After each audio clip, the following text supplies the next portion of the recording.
दोस्तों, धीरे धीरे सब कुछ पहले जैसा हो रहा है। ये साल चुनौतियों से भरा हुआ है। हमारे देश में कुल 8 से 10% लोग रोजाना रेल यात्रा करते हैं। गांवों शहरों को जोड़ती ये रेल कईयों को आपस में रोज मिलाती है। हमारा सफर कितना आसान कर देती है ना ये रेलगाड़ी। दोस्तों, मैं हूं आपका अपना हरमीत और आप सुन रहे हैं मीत की कहानी। रेल का सफर आसान और खुशनुमा बन जाता है जब आपके आसपास बच्चे हों। बच्चों का हंसना, शर्माना, आपस में बातें करना, चिप्स खरीदने की, खिड़की से बाहर देखने की जिद करना, ये सब मन मोह लेता है। बात पिछले हफ्ते की है। ऑफिस के जरूरी काम से मुझे वापस दिल्ली आना पड़ा। उस 1-1.5 महीने का पता ही नहीं चला जो मैंने अपने घर पर बिताया।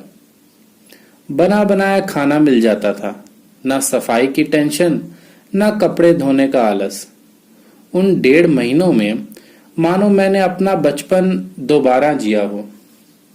खैर, काम भी तो जरूरी है, तो कुछ ऑफिस के काम से मुझे दिल्ली आना पड़ा और मैंने ट्रेन की टिकट करा ली। मन में डर था कोरोना का, पर मैंने अपनी पूरी सावधानी रखी, अरदास की और ट्रेन में बैठ गया। अच्छा लगा ये देखकर कि सामने वाली सीट पर 2 छोटे बच्चे बैठे हैं। आपस में खेल रहे थे दोनों में इस बात की लड़ाई हो रही थी कि भैया ने कहा था कि जब ट्रेन रुकेगी तो तुम खिड़की पर बैठ जाना, अब मुझे बैठना है। छोटा यह कहकर उदास हो जाता है। मैं मुस्कुराता हुआ अपना सामान संभाल रहा था। ट्रेन का नजारा पहले से अलग था। ना पर्दे थे, ना तकिया, ना ही कंबल। सबके चेहरे ढके हुए थे।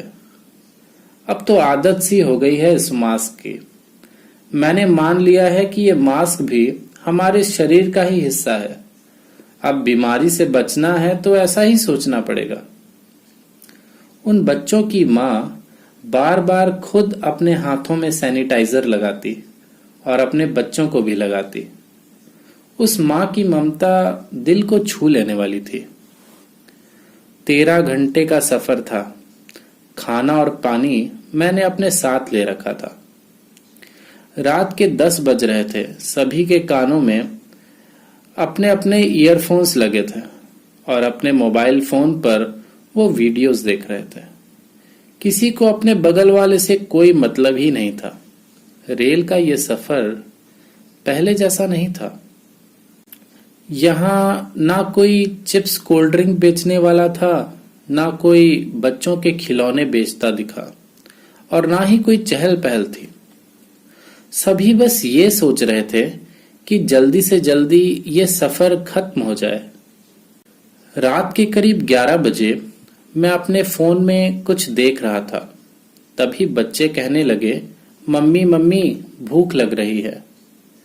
मैं उन्हें देखकर अपना बचपन याद कर रहा था। उनकी बचकानी हरकतें, उनके मासूम से सवाल, बार बार ये पूछना कि मम्मी दिल्ली कब पहुंचेंगे। उनका आपस में खेलना, खिड़की में बैठने के लिए ट्रेन रुकने का इंतजार करना, इन सब में मैं अपना बचपन ढूंढ रहा था। रेल एक ऐसी जगह है जहां अमीर और गरीब दोनों आपस में मिलते हैं। एक अमीर आदमी भी 10 रुपए की चाय खरीदता है। भूख लगने पर पेंट्री वाला वेंडर ही हमारा पेट भरता है। रेल से ये एहसास तो होता है कि चाहे आप कितने ही अमीर क्यों ना हो, जिंदगी में हर तबके के लोगों के साथ अच्छा रिश्ता रखना चाहिए। हमें कभी भी किसी की भी जरूरत पड़ सकती है। पूरी रात मुझे नींद ही नहीं आई। मैं अपने आसपास लोगों को देखता रहा। हम सब के लिए यह सफर मुश्किल था। आखिर दिल्ली आ ही गई, जिसका हम सभी इंतजार कर रहे थे। कभी फिर बैठेंगे इस रेलगाड़ी में। उम्मीद करूंगा कि अगली बार लोगों के चेहरे देख पाऊं, उनसे खुलकर बातें कर पाऊं, लोगों के चेहरे पे मुस्कान हो, किसी के मन में कोई डर ना हो। अगला सफर एक यादगार रेल का सफर हो। मिलेंगे अगले शुक्रवार को एक और प्यारी सी कहानी के साथ। तब तक के लिए गुड नाइट, शुभ रात्रि, शब्बा खैर।